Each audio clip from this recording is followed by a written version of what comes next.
Hello and welcome to the Her Retirement Podcast. I am your host, Lynn Toomey. And here in my podcast each week, I talk about how to live a better, more intentional, and financially secure life now and in retirement. Whether you're single, suddenly single, or a partnered up woman, your only sure investment is an investment in yourself.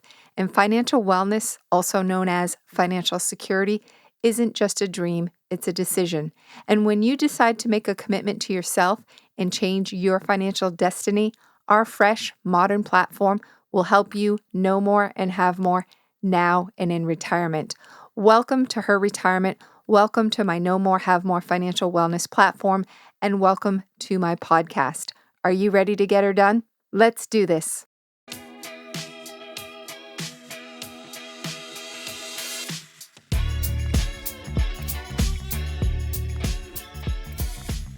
Hello there, and welcome to this week's episode of the Her Retirement Podcast. I've been pondering a question lately, pretty much since 2022 started about 2 weeks ago. And the question is, how much of your happiness is actually under your control? And, we talk about happiness and what it means to be happy. There's the happiness you experience before retirement, and then, how much happiness will you experience in retirement? Will your happiness level change because you don't maybe have the pressures of pre-retirement life, working, saving money, taking care of children, so on and so forth? So I've been pondering it myself lately as I'm going through some major life transitions, going through empty nesting, moving to a new town, a new home, pondering what the rest of my life looks like, redefining it, deciding what are the things that are going to make me happy, and probably questioning it a little bit because of COVID. I was commenting the other day on Facebook. I saw that there's people going on cruises and traveling and having the time of their lives. And then there's other people that are hiding out in their homes, afraid to go to the grocery store. And it's such a crazy spectrum. And I think a crazy spectrum of happiness and contentment as we all struggle through this pandemic and trying to figure out, what is going to make us happy. Will it make us happy to stay home and stay safe and stay away from people and not get sick? Or should we just go on and continue to live our life? I think this is just one thing in one of the recesses of my brain, kind of affecting my own personal happiness and my happiness outlook. And I also wonder, as we age, what impact happiness has on that aging process, or do we get happier as we get older?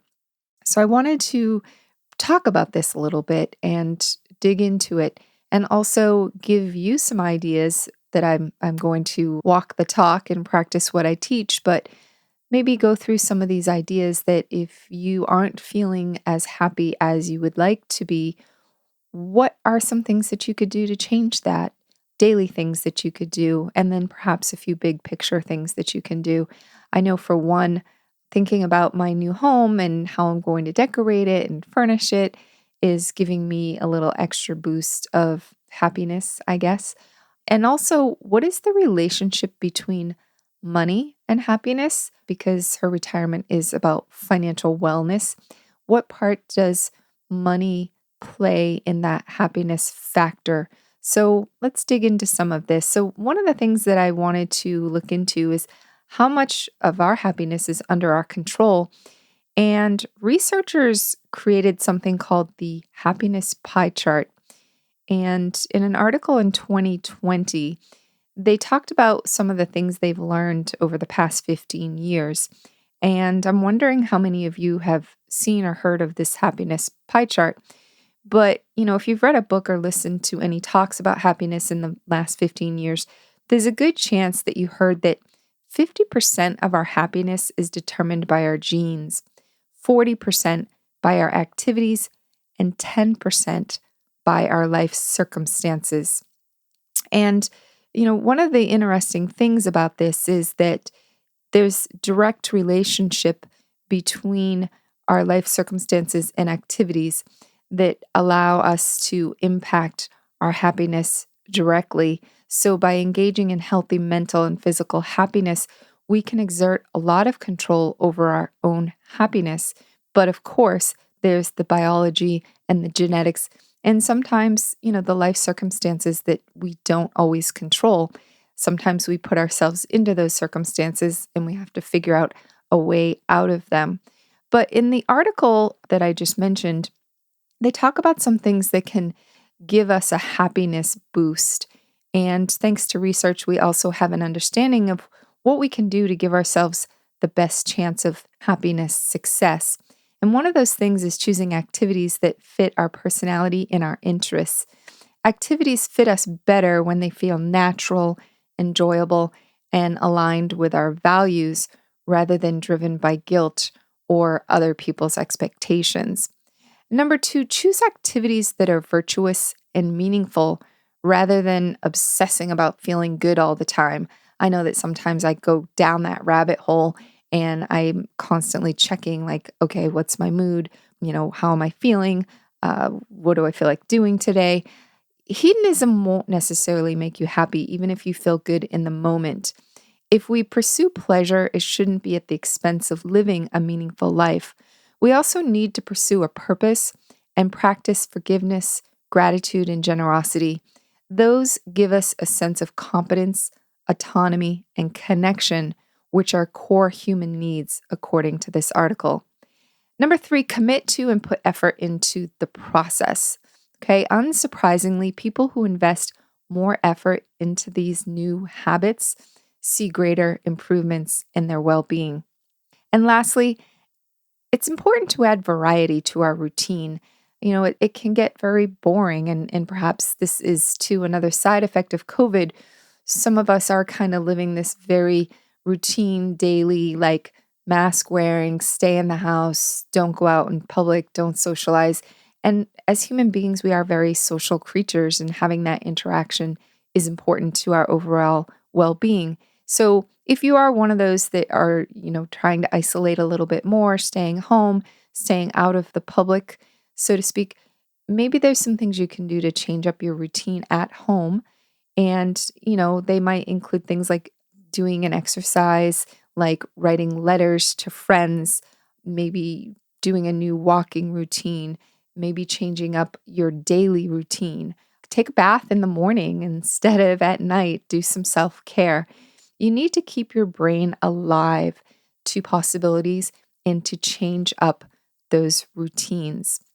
Next, I want to talk about why you don't need more to be happier and live better. I believe that we all already have the keys to a better life. I want to give you some ideas how to use them. Few questions. What would make your life better? Would it be a new house, a car, a bigger paycheck, a bigger bank account? It's easy to want more when you think of being happier and living better. And I think there's little doubt that money can buy some more happiness, but the happiness we get from money is fundamentally limited. It leaves us wanting more, and it's not enough on its own to enjoy a truly satisfying life. Research has proven this over and over again. The reality is, a lot of things that can make us happy and enrich our lives have nothing to do with money. And some of the things that bring us the most joy could already be within our reach. So, what are they and how can they improve our lives? Well, I'm going to talk about some little life upgrades. I talked about a few things in just a short time ago, but now I'm going to give you some other ideas. These things that I'm going to suggest can transform the way you experience and enjoy life. So, let's talk about these 7 little upgrades that can make life better in big ways. Number 1, I want you to go outside. As little as 20 minutes outdoors can make you happier and healthier. Even if you don't exercise, simply being outside can be good for your mind and your body. It can relax you and lower your blood pressure, heart rate, and stress levels, and it doesn't take long to feel the effects. In fact, last night, my significant other said about 10 o'clock, do you want to go for a walk? And I was being lazy, sleepy, getting ready for bed. My mental mood at the moment was, oh, I'm all cozy, I'm warm. I really don't want to go outside in the cold.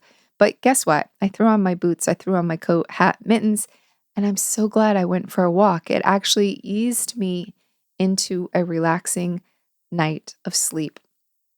This is why some doctors are even writing what we call nature prescriptions these days, prescribing time outdoors for all sorts of conditions.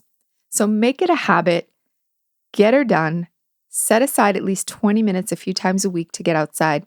If you're short on time, try bringing parts of your daily routine outdoors.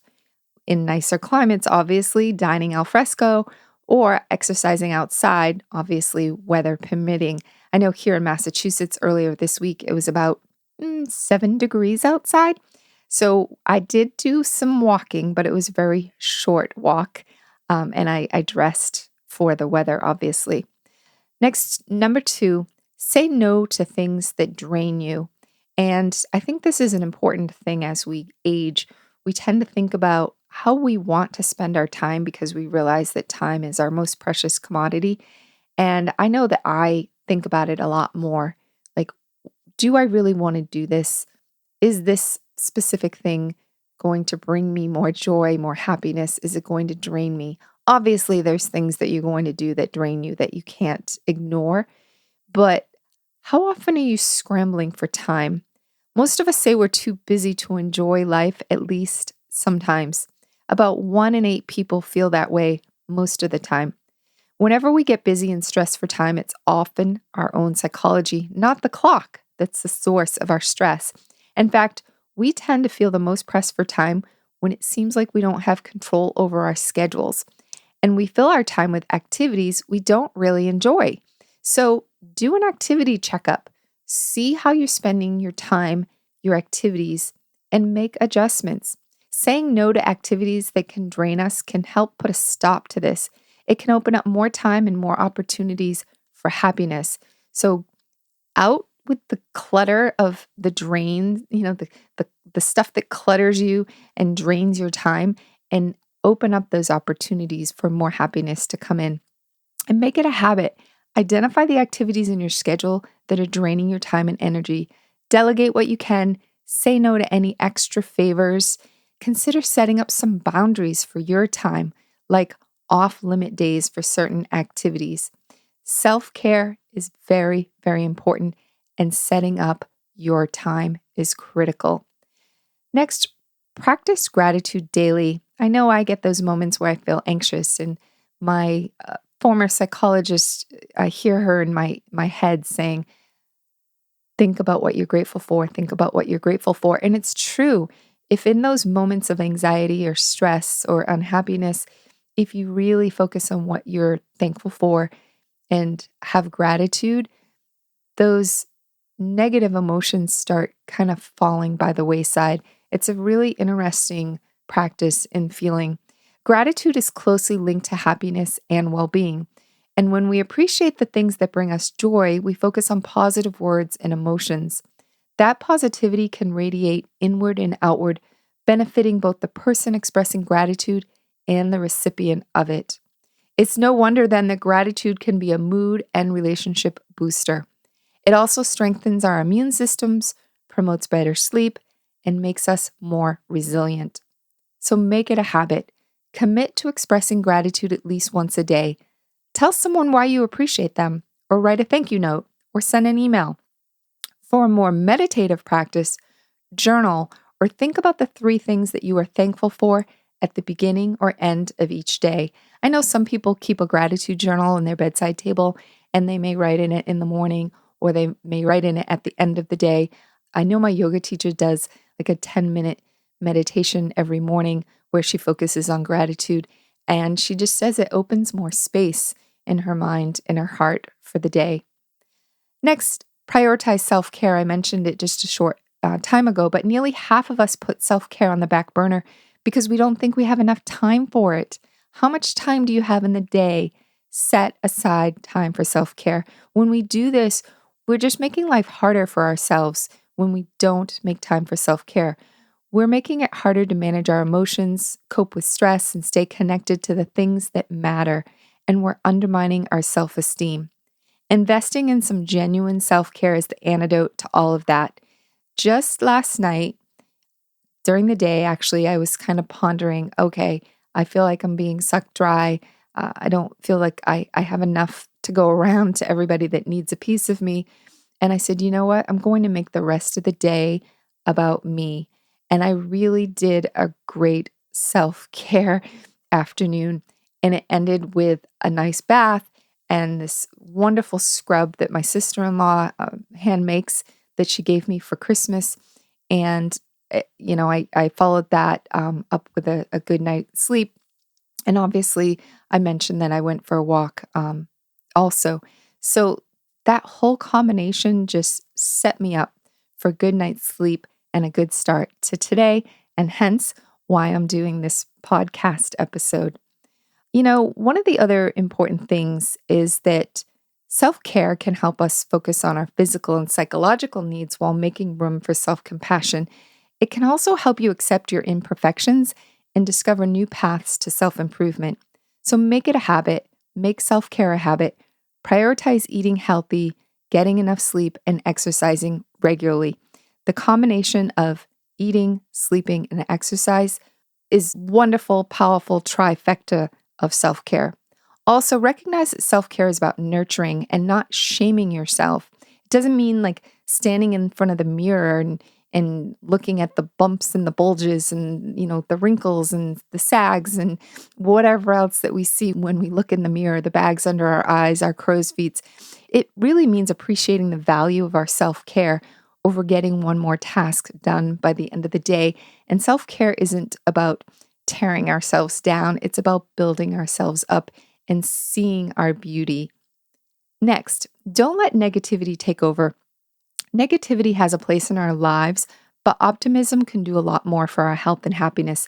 Studies show optimists have lower risks of heart disease and higher rates of cancer survival when compared to pessimists. And I think it's important that I bring up my mother here because she is in the middle of ovarian cancer and she's doing amazing. Like her doctors are so happy and optimistic about how she is fighting her battle. She's been in remission twice at 84 years old. The treatments she's getting are not that severe that she can't handle them, but she is the most optimistic person I know. And I believe it. I believe that her optimism is helping her battle cancer successfully so far. Optimists also tend to be more persistent and better at managing stress. That can give them better chances of achieving their goals. Still, that doesn't mean optimism should go unchecked or blind you to real risks. Finding a balance between staying positive and acknowledging life's challenges is certainly the healthiest approach. But make it a habit. When you talk about your day, bring up the best parts first. Even if you've had a rough day, if certain situations or people bring up negative emotions for you, do your best to minimize or avoid them. And try to turn disappointments into learning lessons. Next, volunteer. Volunteering can support the causes and communities you care about while being personally rewarding.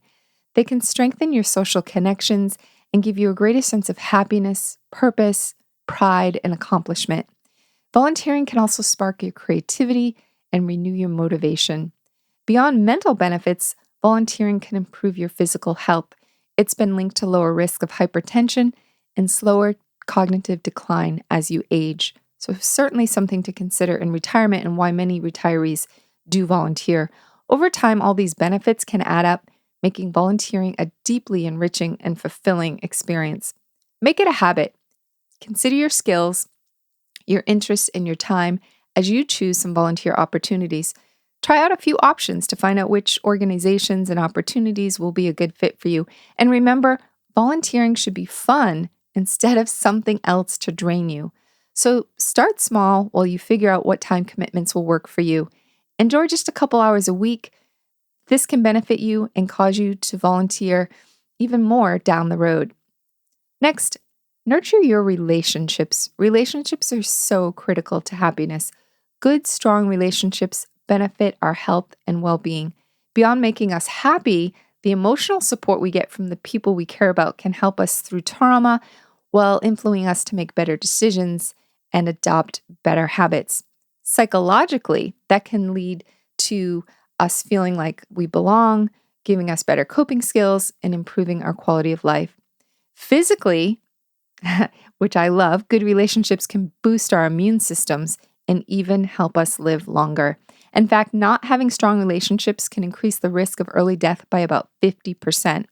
That has roughly the same impact as smoking 15 cigarettes a day.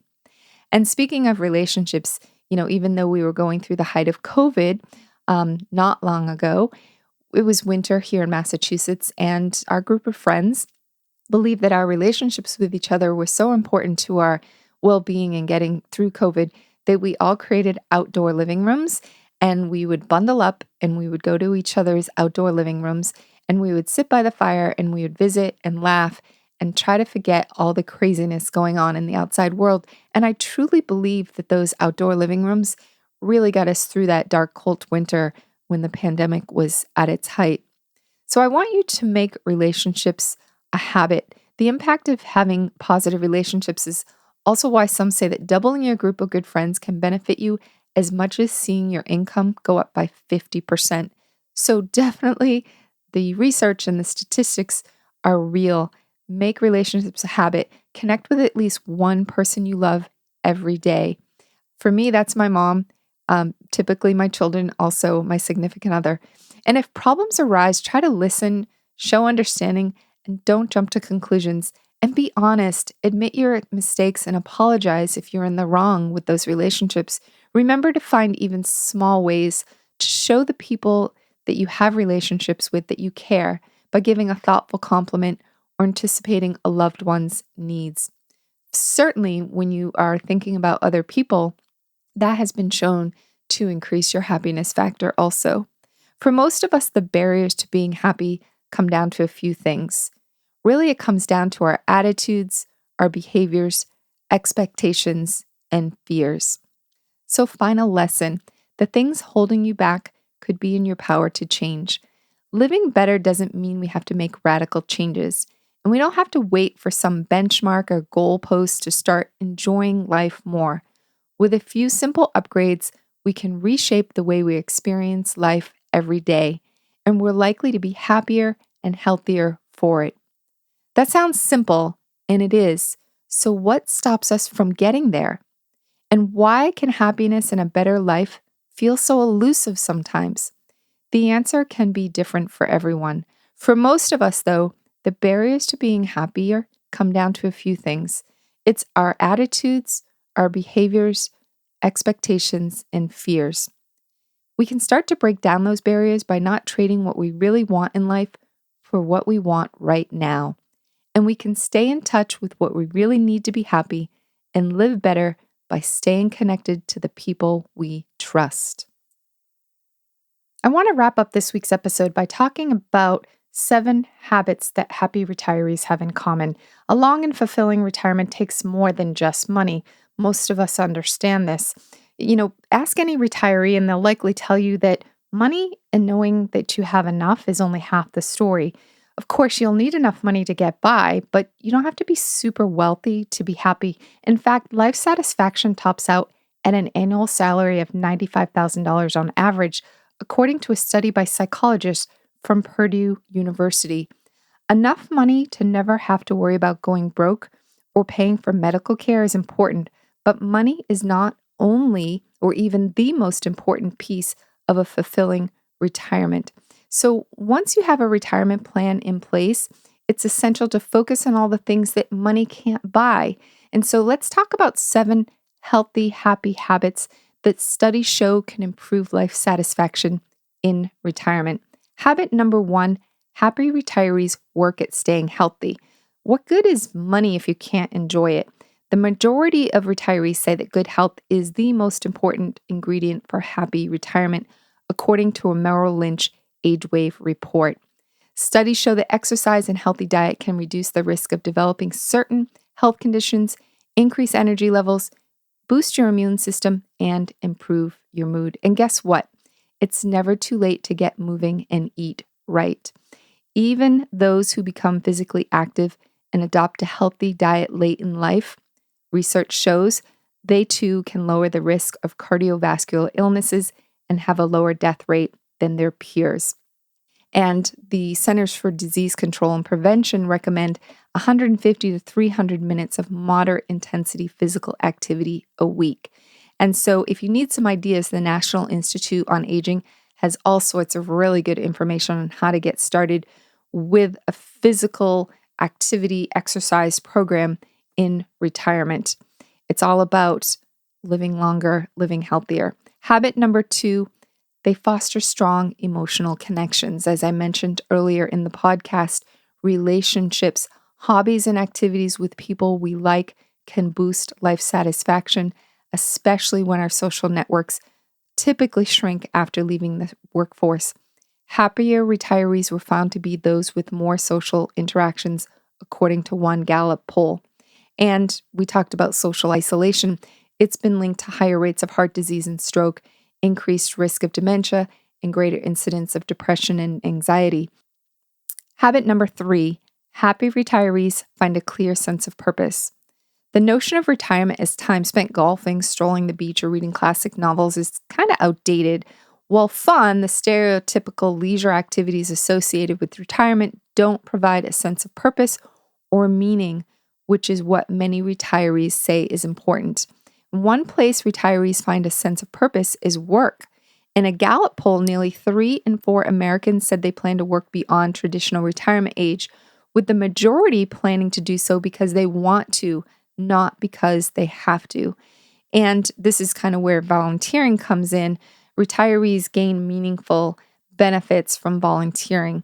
And that same Age Wave Merrill Lynch report referenced earlier found that retirees were 3 times more likely to say helping people in need brings them happiness in retirement than spending money on themselves. And for those who donated money or volunteered, they felt a stronger sense of purpose and self-esteem and were happier and healthier. And there's an organization called volunteermatch.org, which lists volunteer opportunities that are searchable by city and category. So you could go check that out if you're interested in doing volunteer work. Habit number 4, they never stop learning. Experts believe that ongoing education and learning new things may help keep you mentally sharp simply by getting you in the habit of staying mentally active. Exercising your brain may help prevent cognitive decline and reduce the risk of dementia. In fact, my father-in-law, who is 92 years old, he is actually talking to one of his clients and, just engaging with him and keeping his mind sharp. He still comes into the office a couple days a week. That is how you keep dementia at bay, how you keep happiness going on and on in your life. Challenging your brain with mental exercise is believed to activate processes that help maintain individual brain cells and stimulate communication among them. This, according to Harvard Medical School's Health Beat newsletter. So here's a tip to take away. Exercising your brain isn't all that different from exercising your body. It just requires consistent stimulation. And I love that word, consistency, because it applies to so many factors in your life. One study found that people with dementia who did crossword puzzles delayed the onset of accelerated memory decline by 2.54 years. So try to choose something that's new and that you enjoy. Consider taking a class at a senior center, community college. There's online learning platforms like Coursera and Teachable, all kinds of opportunities. The National Institute on Aging provides a list of activities also. Habit number 5, they train their brains to be optimistic. A glass half full attitude may pay huge dividends. In fact, in my masterclass that I teach, I have a picture, a graphic of a glass half full. And I talk about how at her retirement, we approach retirement planning and education from a glass half full perspective. So many people kind of start thinking about retirement from the glass half empty perspective. But you know what? It's really important to think about what you have and not what you don't have.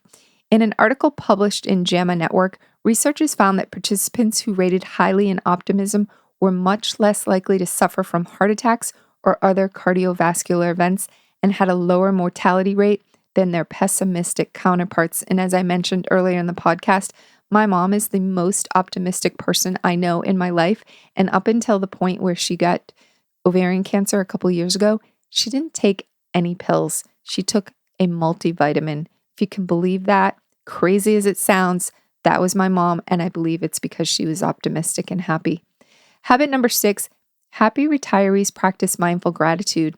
And I talked about this earlier in the podcast, and it doesn't change once we're in retirement.